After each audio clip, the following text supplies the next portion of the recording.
ఇవాళ మనం చెప్పుకునే అత్యంత గొప్పదైనటువంటి సర్వ ఈతి బాధలను తీర్చినది అయినటువంటి ఒక సాధన ఇక్కడ చెప్తున్నా. అతి చిన్న సాధన. ఈ కలియుగంలో ప్రతి ఇంట్లో ఆరాధించుకోవాల్సిన దైవం వీరభద్రుడు.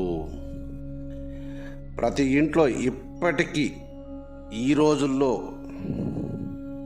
కష్టాలను, బాధలను, నష్టాలను, ఇటువంటి వాటిని అన్నిటి నుండి బయటపడాలంటే నేడు అత్యంత శక్తివంతమైనటువంటి ఆరాధన ఒకటి ఉంది. ఆ ఆరాధన పేరు వీరభద్ర ఆరాధన. ఆ ఆరాధన మామూలుగా ఇంట్లో ఈ ఆరాధన చేసుకున్నా, లేదా మంత్రబద్ధంగా అయినా సరే ఆరాధన చేసుకున్నా, ఇంకా కొంచెం లోతుగా తెలుసుకుని తాంత్రిక పరమైనటువంటి వీరభద్ర ఆరాధన చేసుకున్నా అమోఘమైన ఫలితం ప్రసాదిస్తుంది అనడంలో సందేహం లేదు. నేటి కాలంలో ప్రతి ఇంట్లో అనేక బాధలు, సంపన్నుల ఇంట్లో బాధలు ఉంటాయి, పేదవాడింట్లో బాధలు ఉంటాయి. ప్రతి ఒక్కరికి బాధల్ని కూకట వేళ్లతో సహా వేయగలిగినటువంటి అత్యంత గొప్ప మహిమాన్వితమైనటువంటి ఆరాధనే ఈ వీరభద్ర ఆరాధనని గ్రహించాలి సాధకులు. ఈ సమస్త హైందవ జాతిని ఏకతాటిపై నడిపించగల భద్రుడే ఈ వీరభద్రుడని తెలుసుకొని ప్రతి ఇంట్లో ఇవాళ ఇక్కడ మేము చెప్పినట్లు ప్రతి ఇంట్లో వీరభద్రుని ఫోటో పెట్టుకుని ప్రతి పూజా మందిరంలో ఉండవలసిన మూర్తి ఏదైతే ఉందో అది వీరభద్రుడిని గ్రహించండి. ఈ వీరభద్ర అంటే వీరశైవులకే కాదు, ప్రతి హైందవ సోదరుడికి, అంతెందుకు ప్రతి హైందవుడు సొత్తు అని ఈ వీరభద్రుడని తెలుసుకొని సాధన చెయ్యండి. మీరు వైష్ణవుల, గాణపతుల లేక శాక్తేయుల అనేది ఇక్కడ ముఖ్యం కాదు. మనం అందరం హైందవులు అని మొట్టమొదటిగా తెలుసుకోవాలి. మనం అలా తెలుసుకుని ఇక్కడ మేము చెప్పిన వీరభద్ర మంత్రంతో ఆరాధన చేసుకోండి. సమస్తమైనటువంటి సమస్యలని కూకటి వేళ్లతో సహా సహాయం చేయగల వీరభద్రుని చాలా గొప్ప సహాయకారని తెలుసుకోండి.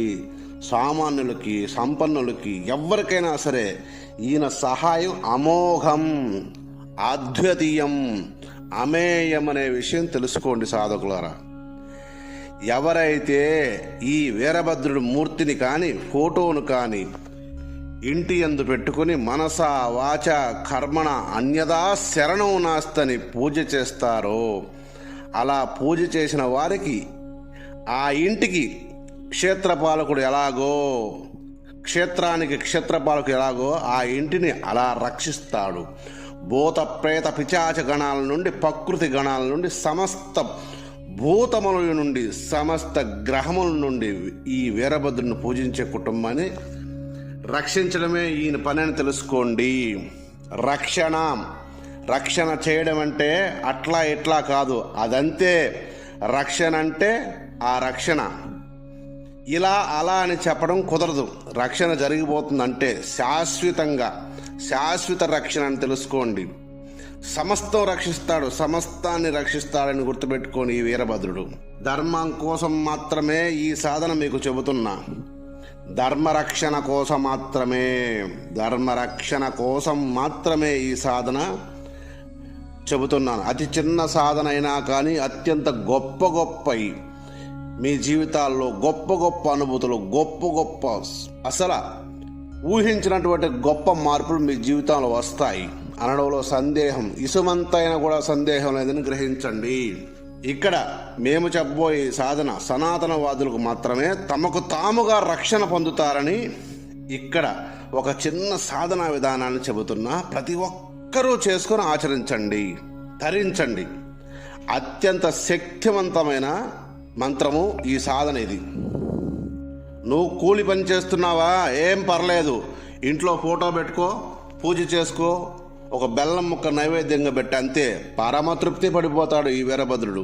నువ్వు మహా గొప్ప వ్యాపారవేత్తవా?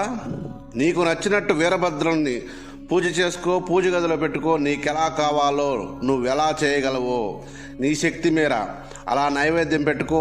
వీరభద్రుని పరమతృప్తి పొందిపోతాడు. ఇది ఈ వీరభద్ర సాధన.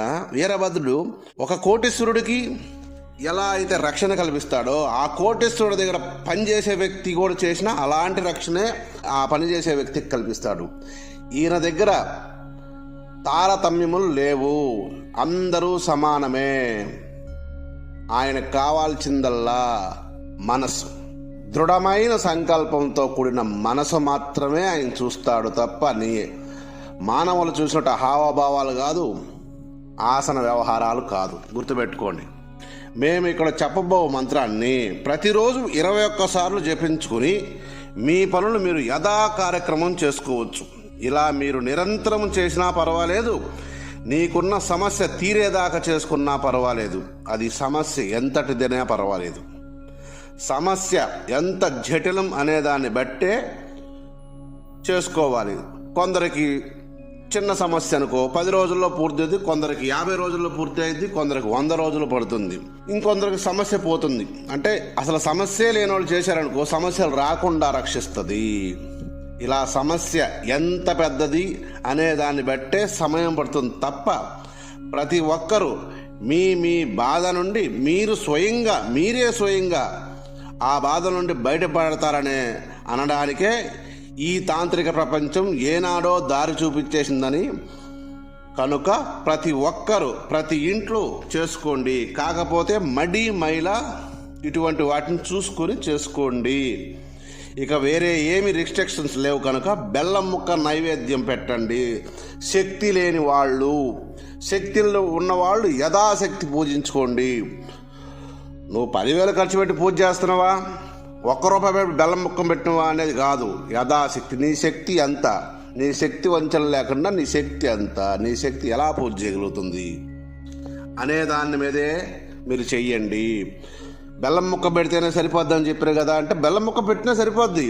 బెల్లం ముక్క అంటే ఎవరు కూలి పని చేసేవాళ్ళు బెల్లం ముక్క పెట్టమని చెప్పారు.